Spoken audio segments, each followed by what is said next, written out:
ngithanda ukuthi ngibingelele sengiphinde ngabuya ke funa ama-updates ezebhola hlala nami ngikuzele nawo. Ngizothinta ke indaba zama-transfer, ngizoqala ngendaba ke ethinta i-Kaizer Chiefs naye ke lapha umdlalo we-Cape Town City uJayden Rhodes. So insukwini ezedlule khona ke indaba ezavela ngaye ku-Rhodes ukuthi ke i-Cape Town City im-offerishe lapha kwi-Sundowns kanye nabadlali abawu-3 bayo kwi-Cape Town City for 60 million wamarandi. Kuze kube manje ke i-Sundowns lingaziphendule ngaleyo offer.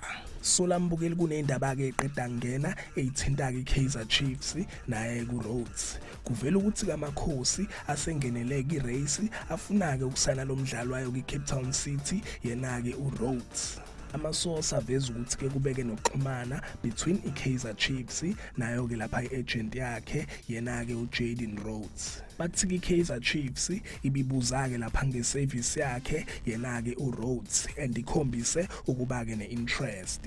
Ngidlule ngilapha kwindaba ke thinta uThembi Inkosi Lodge kunendaba ke lambukele iqeda kuvela indaba ke ingenayo kuvela ukuthi ke iqembu lale eMorocco iWydad Casablanca lihlulekile ukuthi ke limthole yena ke uThembi Inkosi Lodge.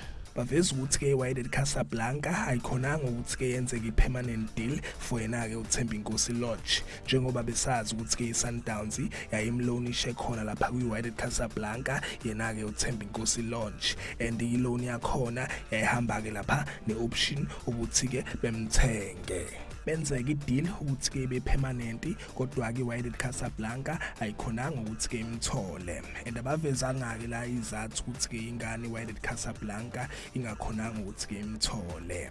Yizo ke lezi ke mbukeli indaba kade ngiphathele zona indaba ke nje isematheni ithinta ke zama-transfer. Cela ke mbukeli ungakhohlwa ukuthi ke u-like and ke usubscribe ake ngithi ke nje danke ngiyazi bongela.